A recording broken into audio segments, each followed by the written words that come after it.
Assalamualaikum everyone, welcome back to my YouTube channel. I hope you are doing well. हम लोग पढ़ रहे हैं न्यूरो डेवलपमेंटल डिसऑर्डर और आज हम पढ़ेंगे ADHD कि ADHD क्या होता है। ठीक है, ADHD attention deficit hyper activity disorder. ये डिसऑर्डर कॉमनली जो है वो बच्चों में पाया जाता है, लेकिन अडल्ट में भी जो है वो ADHD की इश्यूज़ होते हैं। ठीक है, ये अडल्ट्स में भी जो है ये डिसऑर्डर पाया जाता है। ये वो बच्चे हैं जो एक जगह जो है वो टिक कर आराम से बैठ नहीं सकते। ठीक है, आज हम इन पे बात करेंगे। इनके जो सिम्टम्स हैं वो दूसरे जो आम बच्चे हैं उनसे कैसे डिफरेंट है। इस डिसऑर्डर को 6 to 8 ईयर्स की एज में जो है वो डायग्नोज किया जाता है। क्राइटेरिया देख लेते हैं ADHD डिसऑर्डर का। ठीक है, क्राइटेरिया ए है a persistent pattern of inattention and और hyperactivity impulsivity that interference with functioning और development as characterised by 1 or 2 inattention. 6 or more of following symptoms have persisted for at least 6 months to a degree that inconsistent with developmental level and that negativity impact directly on social and academic occupational activities. इसमें जो है ना 9 symptoms बताए हुए हैं, लेकिन बच्चे के अंदर जो है ना 6 से ज़्यादा होने चाहिए, लेकिन मैक्सिमम जो है ना बच्चे के अंदर 6 जो है वो लाजमी होने चाहिए।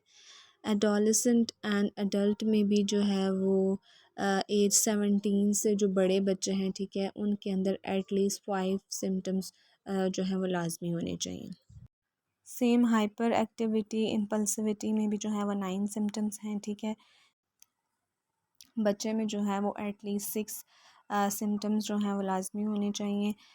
इसके अलावा जो 5 सिम्टम्स हैं, ठीक है, वो अडल्ट्स में जो कि 17 ईयर्स से बड़े हैं उनके अंदर होने चाहिए। ठीक है, 6 या फिर 6 से ज़्यादा सिम्टम्स, ठीक है, परसिस्टेंटली 6 मंथ्स तक बच्चे में जो है वो नज़र आ जाने चाहिए, जिससे जो है वो बच्चे की सोशल और एकेडमिक एक्टिव को नेगेटिव इम्पेक्ट कर रही होती हैं। फिर जो है ना इन सिम्टम्स को देखते हुए बच्चे को ADHD डिसऑर्डर जो है वो डायग्नोज किया जाता है। ठीक है, इन अटेंशंस के साथ या फिर जो हाइपर एक्टिविटी के साथ। क्राइटेरिया जो ए है, ठीक है, उसका जो फर्स्ट पॉइंट है इसमें बेसिकली ये बात कही हुई है कि वो बच्चे जो इन अटेंशन के साथ होते हैं, ठीक है, वो जो है चीज़ों पे अटेंशन नहीं दे सकते, चीज़ों को जो है वो चीज़ों पे जो तवज्जो नहीं दे सकते। ठीक है, बच्चे जो हैं वो बहुत केयरलेस मिस्टेक करते हैं। ठीक है, वो जो है स्कूल के काम हों या फिर घर के काम हों, ठीक है, और डिफरेंट जो एक्टिविटीज़ हैं, ठीक है, उनको जो है वो अटेंशन नहीं दे पा रहे होते। पॉइंट बी में ये बताया हुआ है कि बच्चे जो हैं वो बहुत ज़्यादा डिफ़िकल्टी होती है, इन बच्चों को जो है वो बहुत ज़्यादा डिफ़िकल्टी होती है। ठीक है, अपनी अटेंशन को कंटिन्यू करना इनके लिए बहुत मुश्किल हो जाता है। अगर कोई काम कर रहे हैं या कोई गेम खेल रहे हैं तो ये फ़ोकस उन चीज़ों पे जो है वो कंटिन्यू नहीं रख सकते। ठीक है, इनका फ़ोकस जो है वो चेंज हो जाता है। ठीक है, फ़ोकस नहीं कर पाते। उसके अलावा जो है ये focus on during class lecture conversation and lengthy reading. इसके अलावा जो है ना ये बच्चे जो हैं ये फ़ोकस नहीं कर पा रहे होते क्लास में, जो है वो इनका फ़ोकस नहीं होता। ठीक है, अगर कोई लेक्चर चल रहा है और उस टाइम पे भी इनका जो फुल फ़ोकस होता है वो लेक्चर पे नहीं होता। ठीक है, उसके अलावा इनसे अगर कोई बात की जा रही हो और ये उस टाइम पे भी इतनी अटेंशन से उस बात को नहीं सुनते हैं। उसके अलावा लेंथी रीडिंग और बहुत जल्दी ये बोर हो जाते हैं। ठीक है, ये बच्चे जो हैं वो फोकस और इतनी अटेंशन नहीं दे पा रहे होते चीज़ों को। क्राइटेरिया ए का जो थर्ड पॉइंट है, ठीक है, इसमें ये बताया हुआ है कि ये बच्चे जो है ना, अगर आप इन बच्चों से बात करेंगे, इन बच्चों को कुछ समझाएंगे या इन बच्चों को जो है वो कुछ भी इनको इंस्ट्रक्शंस दे रहे हैं, कुछ बता रहे हैं, तो तब भी जो है ना ये फोकस नहीं कर पा रहे होते, ठीक है। क्राइटेरिया 4 में बेसिकली ये बात की हुई है कि आप जब बच्चों को कोई इंस्ट्रक्शंस दे रहे हैं या कोई काम का बच्चों को आपने कहा है, ठीक है, और वो बच्चे जो है ना पूरा नहीं कर पा रहे होते। फॉर एग्ज़ाम्पल अगर आपने बच्चे को कोई ड्यूटी दी है, ठीक है, घर के काम में, या फिर जो है वो स्कूल से रिलेटेड कोई काम दिया है, तो ये बच्चे जो है वो पूरा नहीं कर पाते। स्टार्ट तो कर लेते हैं लेकिन जो है इनका फिर फोकस जो है वो चेंज हो जाता है, ये फ़ोकस और अटेंशन नहीं दे पा रहे होते। फॉर एग्ज़ाम्पल आपने अगर इन बच्चों को पानी लाने के लिए कहा है, तो ये बच्चे जाएँगे तो पानी लेने, लेकिन रास्ते में ही ये भूल जाते हैं, ठीक है, और ये वहाँ से कोई और काम स्टार्ट कर लेते हैं। इनका फ़ोकस चेंज हो जाता है, इनकी अटेंशन चेंज हो जाती है। क्राइटेरिया ए का जो 5th पॉइंट है, इसमें ये कहा हुआ है कि ये जो बच्चे हैं ये अपनी चीज़ों को जो है वो ऑर्गेनाइज्ड करना जो है ना इनके लिए बहुत ज़्यादा प्रॉब्लम होती है। कोई भी टास्क या कोई भी एक्टिविटीज़ है, ठीक है, इन बच्चों की जो वो अटेंशन है, ठीक है, वो एक जगह पर नहीं होती। इन बच्चों को देख के लगता है कि जैसे ये बच्चे डिसऑर्गेनाइज हैं, मेसी हैं, ठीक है, टास्क को टाइम पे कंप्लीट नहीं कर सकते। पुअर टाइम मैनेजमेंट होती है इन बच्चों की। टाइम जो मिला है, ठीक है, जो डेडलाइन मिली है उस तक जो है ये काम कंप्लीट नहीं कर सकते। इन बच्चों को जो प्रॉब्लम या डिफ़िकल्टी है वो ये होती है कि ये बच्चे जो हैं जब आप अगर कोई ऐसा कोई काम या ऐसा कोई टास्क इनको दे दें, ठीक है, जिसमें जो है वो मेंटल एफ़र्ट करनी पड़ेगी, ठीक है, वो स्कूल का काम हो या कोई होमवर्क हो या कोई रिपोर्ट बनानी है या फिर कोई फॉर्म फिल करना है, ठीक है, रिव्यू लेना है किसी चीज़ का, तो ये काम करने में इन बच्चों को बहुत ज़्यादा डिफ़िकल्टी जो है वो होती है, इसलिए ये बच्चे जो है वो अवॉइड करते हैं।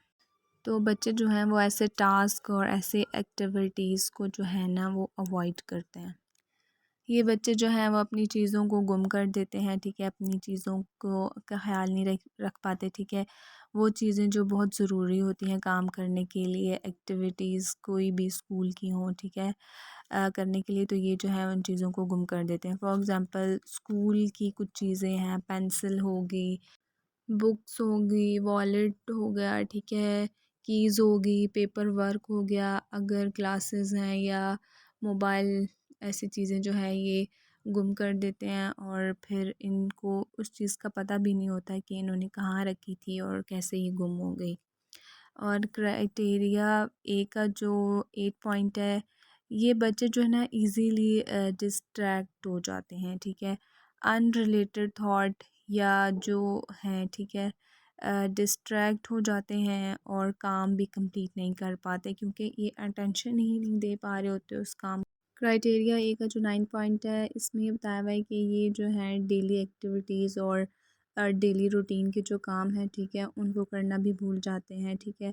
फॉर एग्ज़ाम्पल जैसे अगर किसी को कॉल बैक करनी थी या कोई बिल पे करना था या कहीं पे अपॉइंटमेंट थी, तो ऐसी चीज़ें भी जो है ना, ऐसे काम जो हैं वो डेली एक्टिविटीज़, डेली रूटीन के ये भूल जाते हैं। अब जो है हम हाइपर एक्टिविटी इम्पल्सिविटी को जो है वो अब पढ़ लेते हैं, ठीक है। इसमें भी वही जो हमने पहले बात कर ली है, सेम इसमें भी जो है वो 9 सिम्टम्स हैं, ठीक है, और 9 सिम्टम्स में से जो है वो 6 सिम्टम्स जो हैं वो लाज़मी होने चाहिए, और जो 5 सिम्टम्स हैं वो जो है वो 17 ईयर से जो बड़े बच्चे हैं उनके अंदर एटलीस्ट 5 सिम्टम्स होना ज़रूरी है, ठीक है। तब जो है वो हम जो है वो हाइपर एक्टिविटी जो है वो डायग्नोज़ कर सकते हैं, ठीक है। या जो है साथ में जो है ना वो परसिस्टेंटली 6 मंथ तक बच्चे में जो है वो ये सिम्टम्स जो हैं वो नज़र आ जाने चाहिए। इन बच्चों की जो है वो सोशल, एकेडमिक, लाइफ जो है, ठीक है, उसको भी जो है नेगेटिवली इम्पेक्ट कर रही होती है, ठीक है। तो फिर इन सिम्टम्स को देखते हुए ही जो है हम बच्चे को जो है वो हाइपर एक्टिविटी इम्पल्सिविटी जो है वो डायग्नोज कर सकते हैं। हाइपर एक्टिविटी एंड इम्पल्सिविटी में, ठीक है, इसका जो ए पॉइंट है, ठीक है, इसमें ये कहा हुआ है कि हाइपर एक्टिविटी और इम्पल्सिविटी के जो बच्चे हैं, ठीक है, उनके अंदर फिजिट्स देखने में नज़र आते हैं। मींस के उनकी बॉडी में कॉन्टीन्यूस या फिर स्मॉल मूवमेंट देखने में नज़र आते हैं, ठीक है। ये बच्चे क्या करते हैं, अपने हाथ और पाँव को जो है वो टैप कर रहे होते हैं, ठीक है। स्कैरम इन सीट अपनी सीट में जो है वो अपने आप को हिलता हुआ नज़र आ रहे होते हैं, ठीक है। उसके अलावा जो सेकंड पॉइंट है उसमें है कि ये बच्चे जो हैं किसी भी सिचुएशन जहाँ एक बच्चे या फिर इंडिविजुअल को जो है वो स्टिल एक जगह पे बैठ कर काम करने की ज़रूरत होती है, ठीक है। क्लासरूम है या वर्क प्लेस होगी, ठीक है, तो ये बच्चे जो है वो एक जगह पर जो है वो नहीं बैठ सकते, ठीक है। और ये फॉर एग्ज़ाम्पल क्लास में ये बच्चे सब बैठे हुए हैं, लेकिन ये बच्चा जो है ये 5-10 मिनट के लिए बैठेगा, उसके बाद जो है ये अपनी सीट छोड़ देगा, ठीक है। जो थर्ड पॉइंट है इसमें ये कहा हुआ है कि ये बच्चे जो हैं ये किसी भी ऐसी प्लेस वो इनअप्रोप्रिएट हो, ठीक है, वहाँ पे जो है भाग नहीं सकते, जंप नहीं लगा सकते, लेकिन ये बच्चे जो हैं वहाँ पे भी जो है वो जंप लगाएंगे, भागते भागते हुए नज़र आएंगे, ठीक है। कोई भी अगर डेंजरस सी प्लेस है, ठीक है, कोई भी ऐसी जगह जो नॉर्मल बच्चे होंगे उनको पता होगा कि जो है वो ये ऐसी जगह है, यहाँ पे भागना नहीं है, यहाँ पे जो है वो जंप नहीं लगाने, लेकिन ये बच्चे होते हैं कि ये जो है ये बच्चे ये चीज़ नहीं समझ रहे होते, ये वहाँ पे भाग भी रहे होते हैं, ये जंप भी लगा रहे होते हैं। फोर्थ पॉइंट में बेसिकली ये बात की हुई है कि ये बच्चे जो हैं, ठीक है, कोई भी लेयर एक्टिविटीज़ जब जब करवाई जा रही होती हैं, ठीक है, बच्चों के दरमियान में, तो ये बच्चे जो हैं ये पार्टिसिपेट नहीं कर सकते, ठीक है। कोई भी गेम हो या ये बच्चे जो है वो पार्टिसिपेट नहीं कर सकते, खेल नहीं सकते, किसी भी एक्टिविटी में जो है ये इंगेज नहीं हो सकते। नेक्स्ट जो फिफ्थ पॉइंट है इसमें ये बताया कि ये बच्चे जो हैं इनको देख के ऐसा लगता है कि ये मोटर से चलते हैं या मोटर चल रही है। ये हमेशा जो है ना वो ये जो है ना हमेशा एक्टिवेशन मोड में होते हैं, ठीक है। ये बच्चे जो हैं वो अनकंफर्टेबल होते हैं, ये ऐसी जगह टिक कर बैठ नहीं सकते, अगर इनको बिठा भी दिया जाए तो ये थोड़ी सी देर के लिए जो है वो बैठ जाते हैं, उसके बाद जो है ये दोबारा से जो है ना वो इधर जाना उधर जाना, ठीक है, ये सारे काम इनके फिर चलते रहते हैं। फॉर एग्ज़ाम्पल जैसे रेस्टोरेंट में या फिर किसी मीटिंग वाली जगह पे ये बहुत ज़्यादा रेस्टलेस फ़ील करते हैं, एक एक ही जगह पे बैठे रहना। उसके अलावा जो सिक्स पॉइंट है इसमें ये बताया हुआ है कि ये बच्चे जो हैं वो बहुत बातूनी होते हैं, ठीक है, बहुत बातें करते हैं। और जो सेवन पॉइंट है इसमें ये कहा हुआ है कि ये बच्चे जो हैं बहुत इम्पल्सिव होते हैं। फॉर एग्ज़ाम्पल जब आप इनसे कोई भी क्वेश्चन करते हैं तो ये क्वेश्चन कंप्लीट होने से पहले ही जो है वो उसका आंसर दे देते हैं, ठीक है। ये बच्चे जो है ये अपनी बारी का इंतज़ार नहीं करते, can not wait for turn in conversation. Point number 9 में ये बताया हुआ है कि ये बच्चे जो हैं ना ये दूसरों को बहुत ज़्यादा तंग करते हैं, दूसरों को बहुत ज़्यादा जो है वो इंटरप्ट कर रहे होते हैं, चाहे वो गेम्स के दौरान हो या फिर कन्वर्सेशन या फिर जो है वो डिफरेंट एक्टिविटीज़ के दौरान ही जो है ना ये बहुत ज़्यादा अगले बंदे को जो है वो तंग करते हैं। क्राइटेरिया बी में ये बताया हुआ है कि ये जो सिम्टम्स हैं, ठीक है, एडीएचडी के बच्चे के अंदर जो है वो 12 साल की एज तक या जो है वो इससे पहले नज़र आना शुरू हो जाते हैं। क्राइटेरिया सी में ये बात की हुई है कि इन अटेंटिव और हाइपर एक्टिव इम्पल्सिव के जो सिम्टम्स हैं, ठीक है, सेवरल सिम्टम्स जो हैं इनके अंदर दो या फिर दो से ज़्यादा सेटिंग में जो है वो नज़र आने चाहिए, घर में या वर्क प्लेस में, फ्रेंड के साथ, रिलेटिव्स के साथ। क्राइटेरिया डी में जो है ये जो सिम्टम्स हैं, ठीक है, ये क्लियरली देखे जा सकते हैं कि ये जो सिम्टम्स हैं, ठीक है, इनकी जो है वो सोशल, एकेडमिक और ऑक्यूपेशनल जो फंक्शनिंग है, ठीक है, इसमें नेगेटिव इम्पेक्ट हो रहा होता है। क्राइटेरिया ई के अकॉर्डिंग जो है वो ये देखना बहुत ज़रूरी है डायग्नोस करते वक्त कि ये शिज़ोफ्रेनिया या फिर जो है वो अनदर साइकोटिक डिसऑर्डर या फिर जो है वो another mental disorder like mood disorder, anxiety disorder, personality disorder, dissociative disorder, substance intoxication और विड्रॉल। इन सब डिसऑर्डर की वजह से जो है वो ये नहीं होना चाहिए।